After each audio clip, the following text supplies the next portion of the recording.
So please join me in giving a very warm welcome to Gill.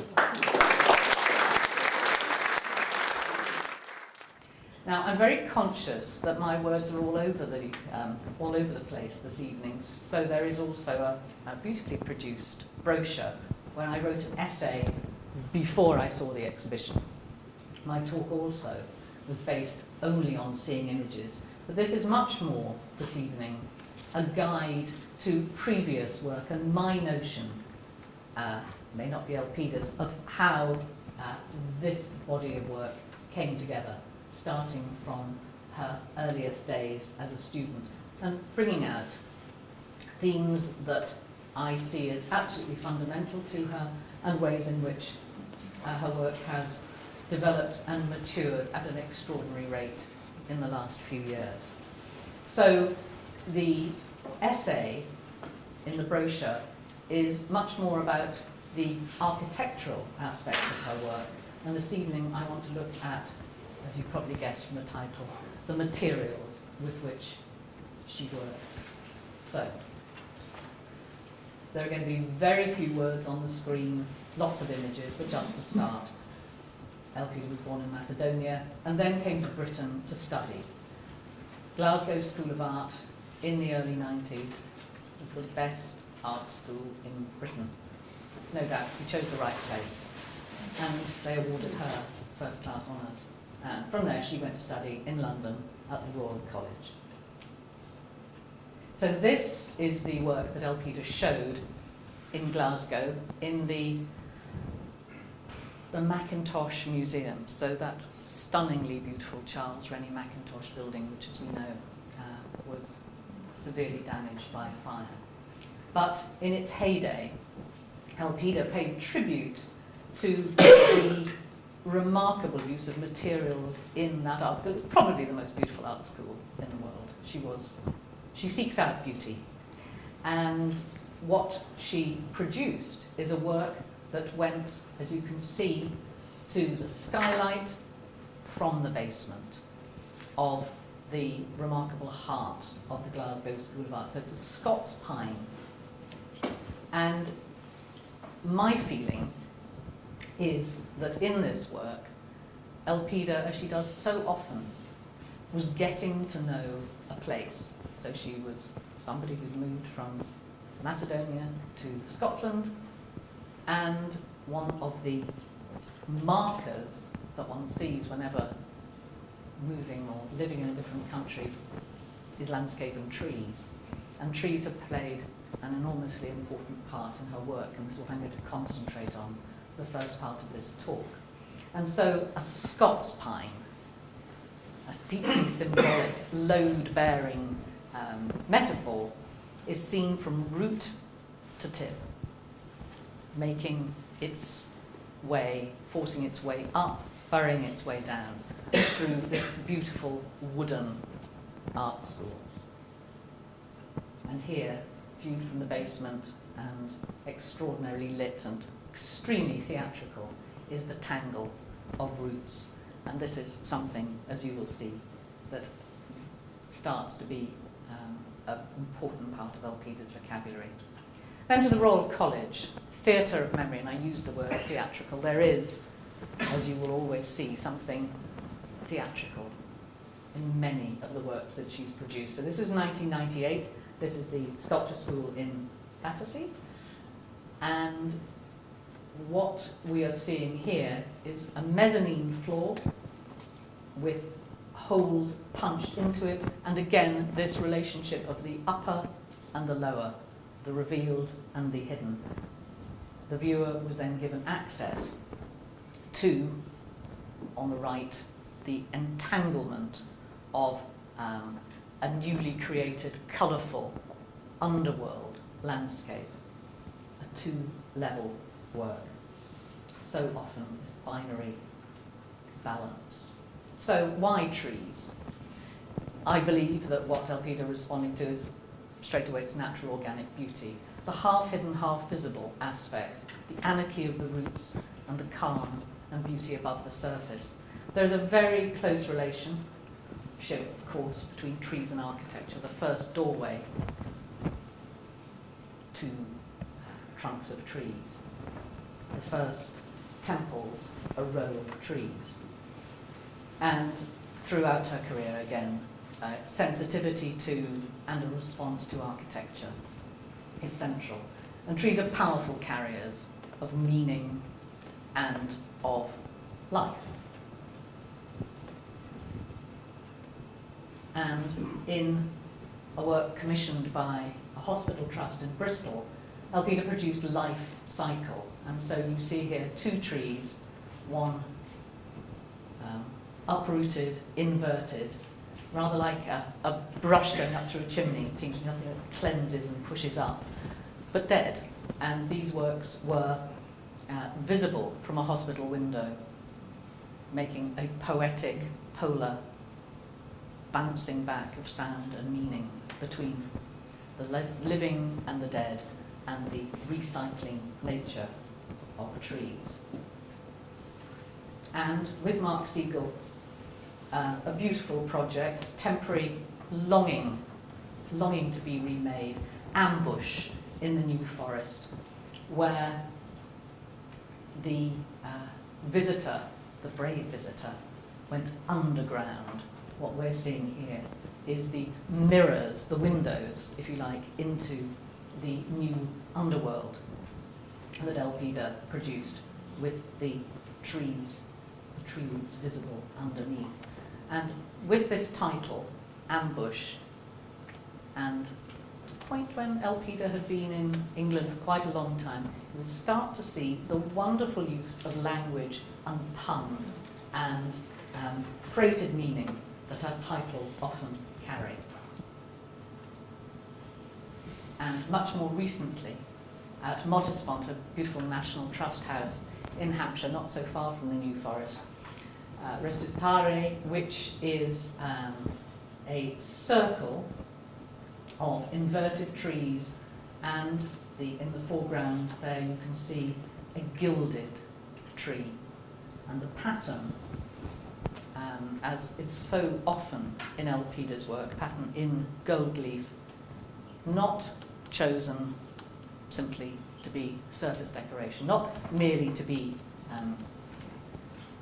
instantly seductive and decorative, but taken very clearly from the wonderful Rex Whistler interior, painted in a trompe-l'oeil interior, painted in the 1930s for the art collector who, at that point, lived in this beautiful house in Mottisfont. So the trees that were fallen were taken from the estate and brought back to the garden area, if you like, to give them new life. The living trees are the ones that are gilded, and that gilding will eventually disappear. The trees obviously are not harmed, whereas the gold gilding on the dead trees eventually will retain its luster. I mean, those remain, but the relationship between the interior and the exterior is explicit, but not laboured. Not everybody who visits Mottisfont goes inside. There is never anything forced about the metaphor and poetry that Elpida evokes, in my opinion. It is a very subtle, very knowing relationship, and one that is based on deep research and getting to know a place. And that is something that anybody who was born in one country and develops their mature professional career in another has to do. Getting to know a place is something intrinsic to Elpida's good manners, I would say, as well as her need to understand a variety of places: Hampshire, Glasgow, London, Nottingham. But intrinsic good manners means that as a guest, you need to learn where you are and what is appropriate, and then take it to this wonderful metaphorical level. So, themes: nature, certainly; beauty, that which is implied and applied; embellishment, the hidden; architecture in all its forms; the history of a site; life cycles and being challenged herself and challenging her audience, challenging herself every time. That physical effort, the scale upon which Elpida works is often breathtaking. It is certainly admirable, and it involves risk. She challenges herself, and she rises each time to that challenge. I first got to know Elpida in 2000 when she had a residency, and that's been an important part of her career. Getting to know a place, staying there, working there, living there, really getting to know it. In Berwick, so on the Scottish-English border, and the gymnasium is a late 17th century military gymnasium of great beauty, which was converted into, first of all, a studio for the artist and then an exhibition space. And this is an installation shot of epidermis, a theme that you will hear a lot about. But what Elpida did was to respond to industry in that area. And Berwick's salmon fishing industry was extremely important, and its military history absolutely crucial. I think it's technically still at war with Russia, and has the largest number of Elizabethan ramparts in Britain. It's a beautiful city. And here we have the netting and salmon skins and fishing wire. Intense hard work, and one that I would say pays due respect to the importance of industry. Industry is hard work. So this is always a doff of the cap to something that forms a city, its culture, its people's lives, and acknowledging hard work, and also that an artist's role is not one of waltzing in and merely making beauty. The making is just as hard as the beauty. This was another enormous task, and this is an exhibition which was about obsession, and craft and obsession at the Djanogly Gallery, Eastbourne in 2011.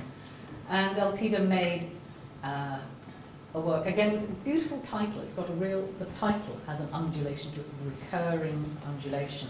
And this, what looks, to all intents and purposes, really like a rather beautiful oriental landscape.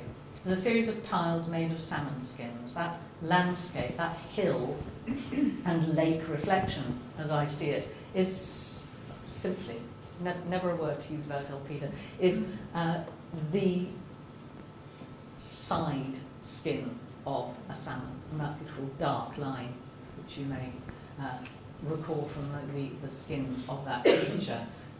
The tiles all cured by the artist, and then turned into this, as I said, oriental reworking of the landscape.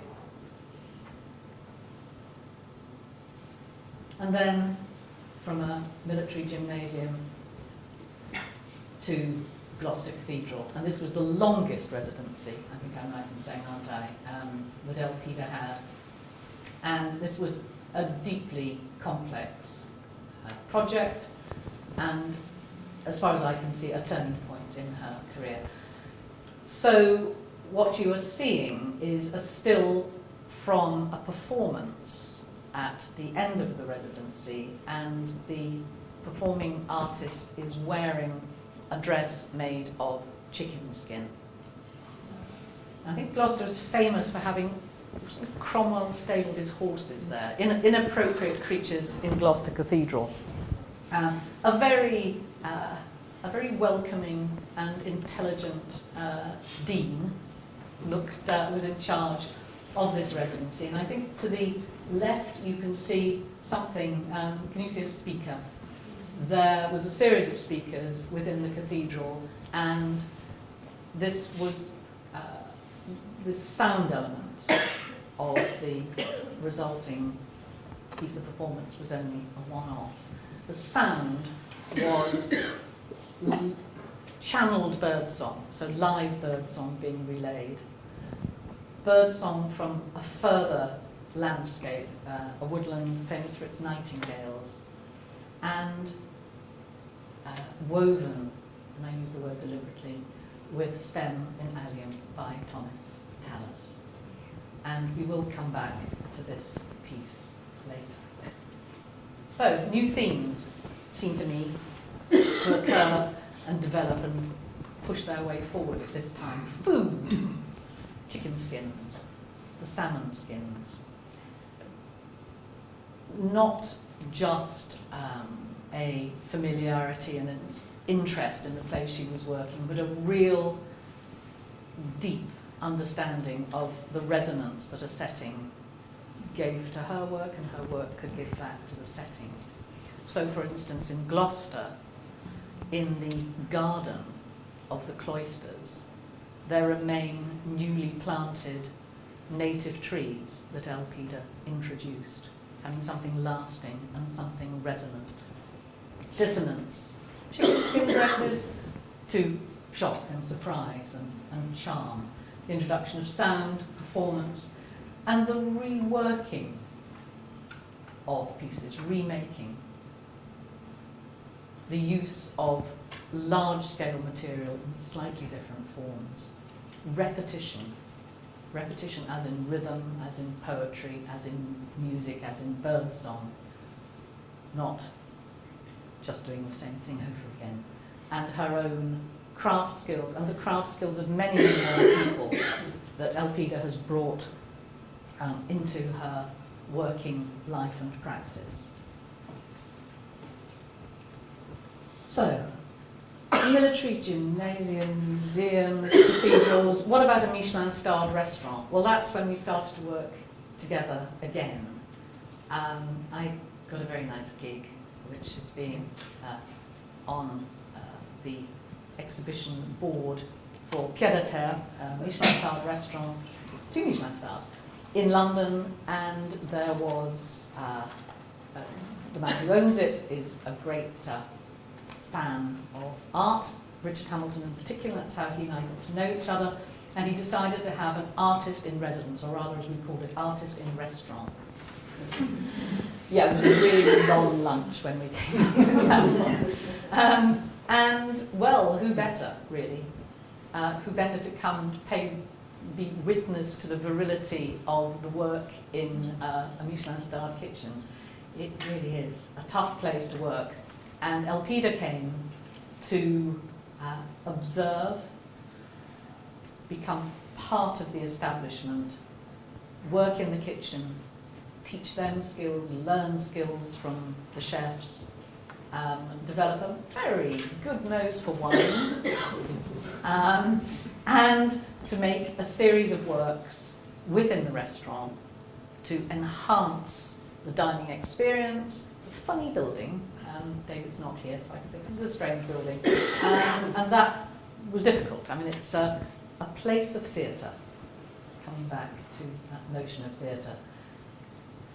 We learned a lot, Elpida and I, about the difference between a Michelin-starred restaurant and a good one. The sense of theatre, the military bits of precision, the pressure and the tension, and the tiny amounts of space. They can't afford lots of space. All the profit has to come from the food, not on vast amounts of acreage.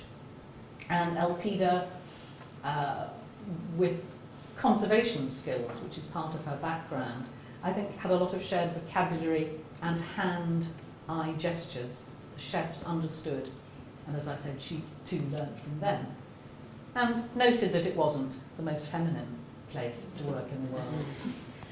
And amongst a large series of works, the most stunning, the most shocking, the most subtle, and the most unexpected is the light piece. So that is a light well, normally.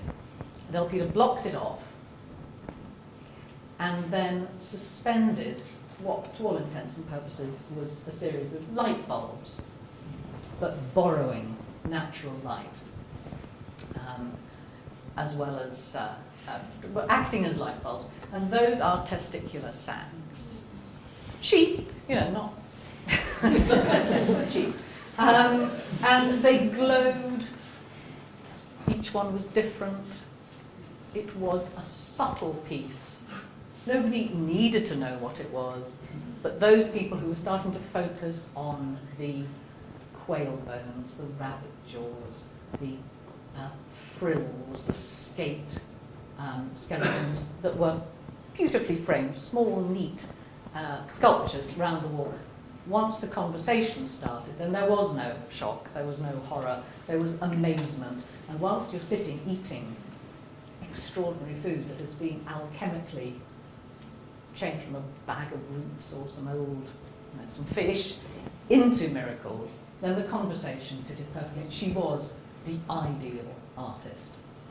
And we did have some very good meals. And at the same time, she produced, and as you will see in the exhibition, some, I love this, ladies' purses. Wonderfully phrased. You could call them evening bags, but no, ladies' purses. Which are, how can I put this? So they're transparent in the light pieces, and furry, really. These beautiful bags. From Gloucester Cathedral, some delicious angels were also shown in pied-à-terre, but these had been part of the Gloucester project, which are ducks on right, pheasants on the left, her little flurry of angels. And then to Venice, a great title here, Silentio Pathologia, which we would say, just translate as silent witness. An important medical reference here, and a real shift in scale. This was when Elpida was invited by Macedonia to represent her native country in the Venice Biennale. And the building that she was given was one of the schools, the trade centres. I've completely forgotten the name. I mean, City Guild, a guild, that's what I'm trying to say. One of the guild buildings. And on her first research visit to Venice, this was the building that took her attention, as it has taken the attention of so many hundreds of thousands of tourists. But what Elpida reacted to was that word at the end, salute, not hi, cheers, but health.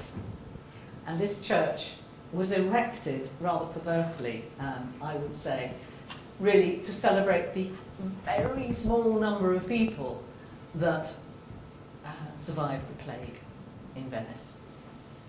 So I'm afraid the Virgin Mary hadn't really helped quite enough, but when the city-state survived, this glorious church was erected in thanksgiving, and the same architect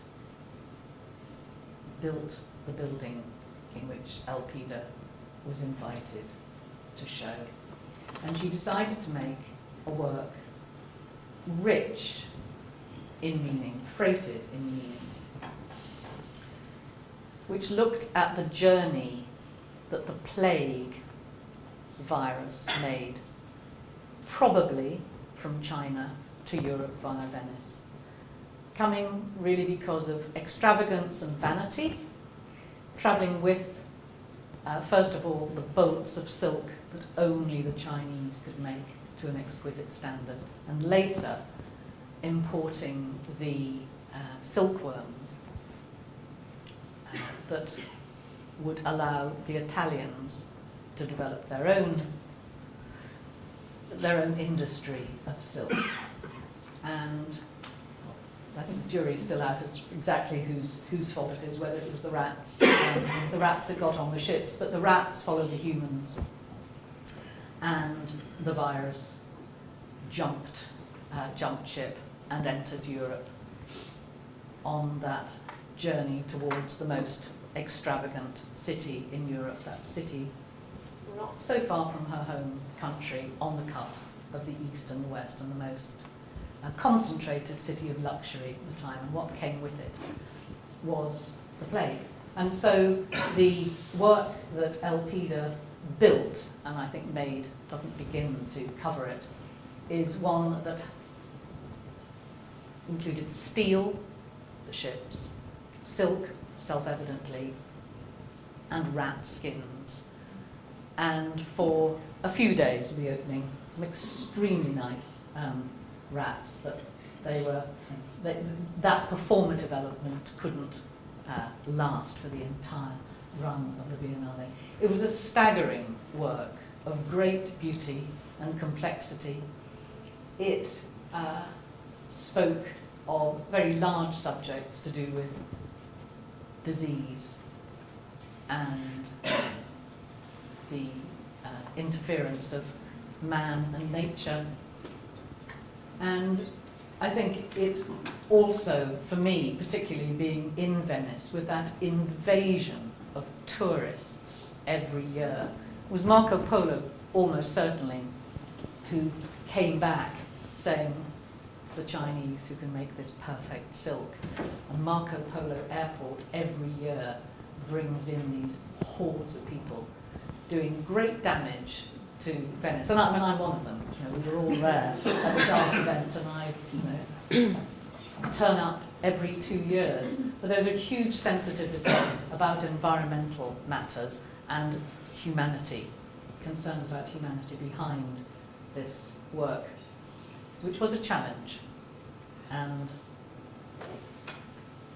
it certainly was a challenge for the people who helped Elpida make it. Vast quantities of people sitting at home in Macedonia, and here you see the nets made of silkworm cocoons and reflected in the steel to your left. And it certainly had its impact on quite a high authority, really.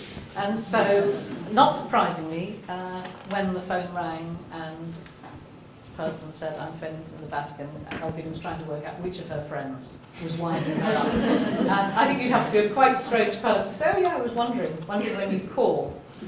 And so the invitation came from the Vatican to show her work in the Pavilion of the Holy See, and the theme was taken from the Bible, the glorious words, which I think I've got wrong here, from St. John's Gospel in the beginning.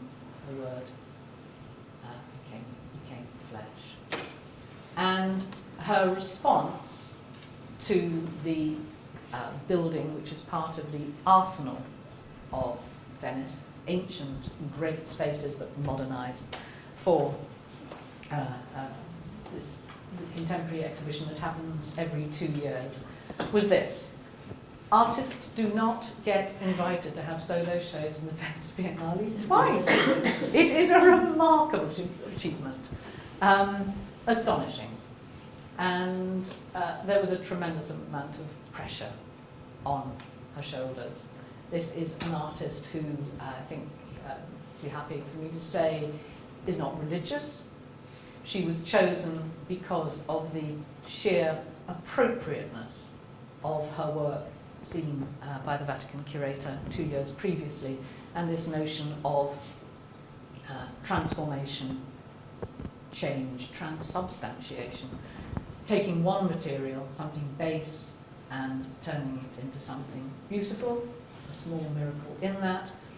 But Elpida took it further and did a great deal of research and was helped by Professor Ben Quash at King's College in London to look at the notion of the scapegoat,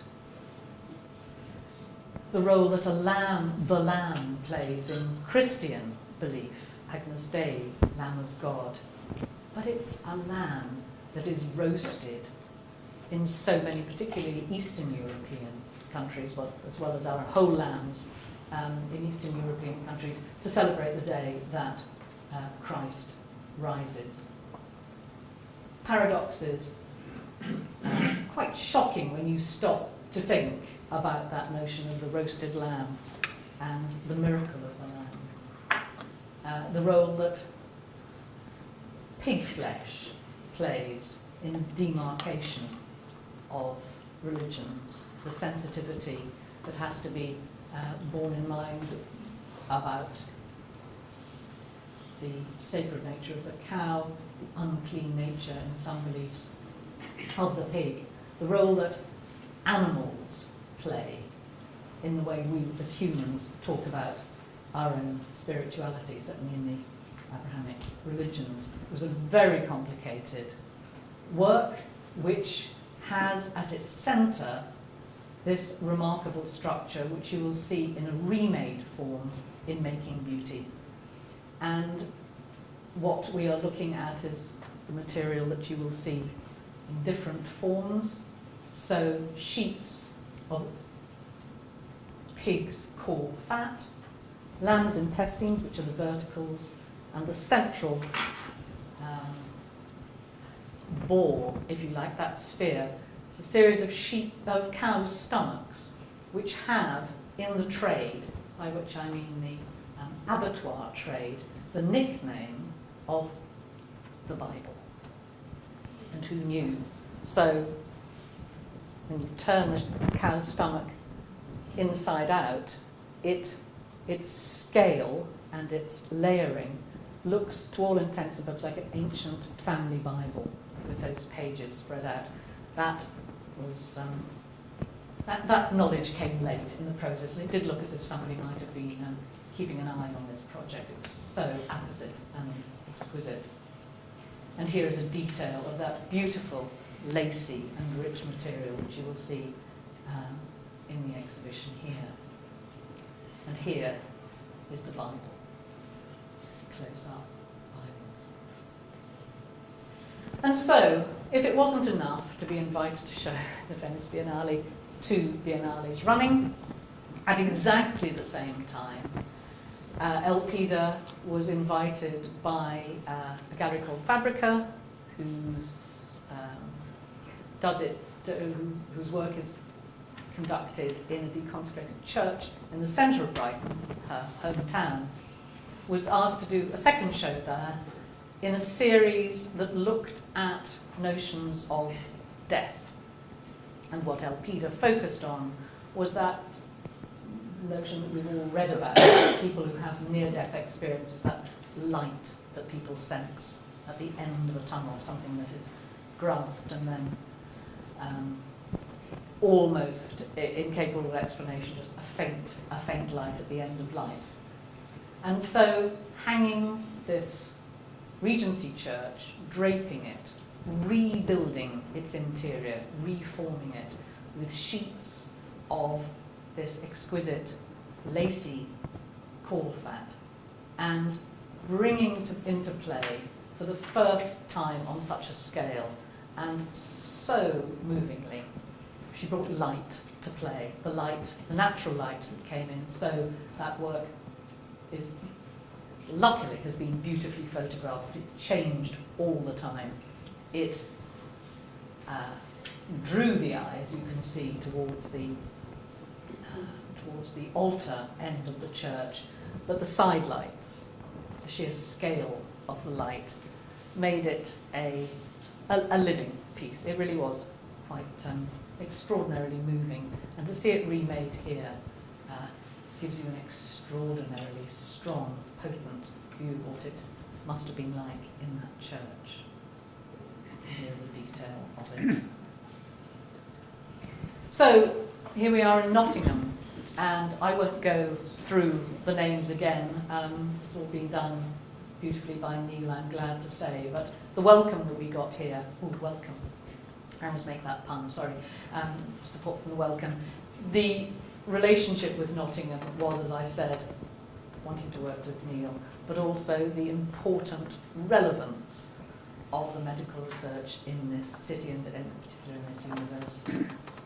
But what about the lace? And the link was so very powerful, and this is simply pulled random by me, one of the research and development images of a microscopic image. And here, a place I think Elpida would have felt entirely at home. One of the lace factories in Nottingham, the sheer industrial scale, beautiful, translucent, elegant pattern, what we think of lace. This was a massive, massive industry and a defining industry for this city. and therefore recalls another of Elpida's residencies in the French town of Valenciennes, a different lace history, but nonetheless one of those cities, and it immediately recalls that industry. She had a residency there, and what she brought together was, in her usual way, what defines this city, what is the industry of this area, the lace. But she also saw a magnificent, what looked, I gather, rather like an art installation in a shop, and what it was a tripe shop. Because the people of Valenciennes traditionally fed themselves on tripe, and then went out and made their lace. So the internal relationship and the external beauty just was too good a rhyme for Elpida to ignore. And so she made, again, an architectural setting of sheets of pig's core relating to the two of the important elements of Valenciennes culture. So I have to put that in. There's not that many of them left.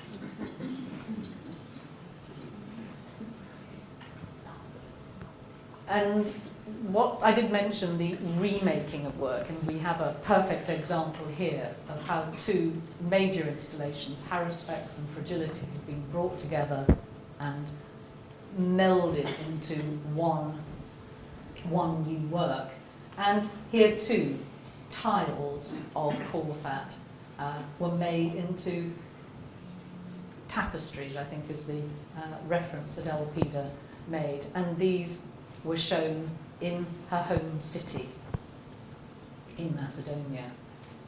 But I'm taking you back to Gloucester Cathedral briefly, but just before I do, remembering that those wall-based tiles of lace, and we go to Gloucester Cathedral and that use of light, that these images stayed in Elpida's mind when both the Fabrica and Venice commissions were fighting to be defined in her mind during 2015. But look too at the tracery in this glorious building. Lace, trees, it all hangs together very precisely in my view.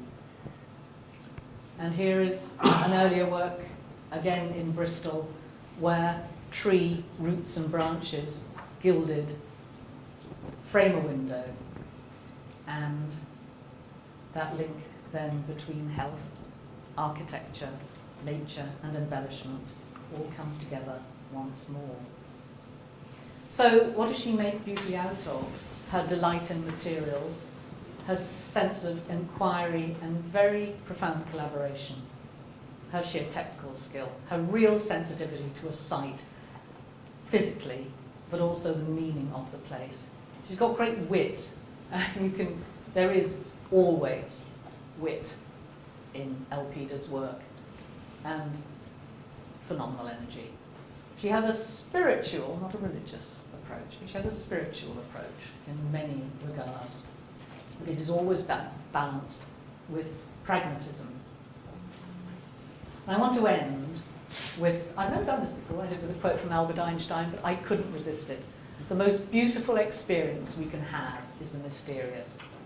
It is the fundamental emotion that stands at the cradle of true art and true science.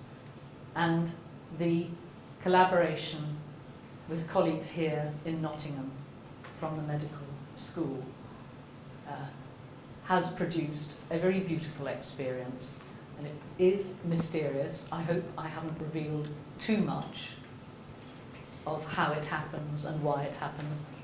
It's nothing worse than an artist sitting listening to somebody pretending they know how and why something happened. There is some mystery, and there is undoubtedly beauty. And I would just like to say, Elpida, congratulations, you've done it again. Thank you.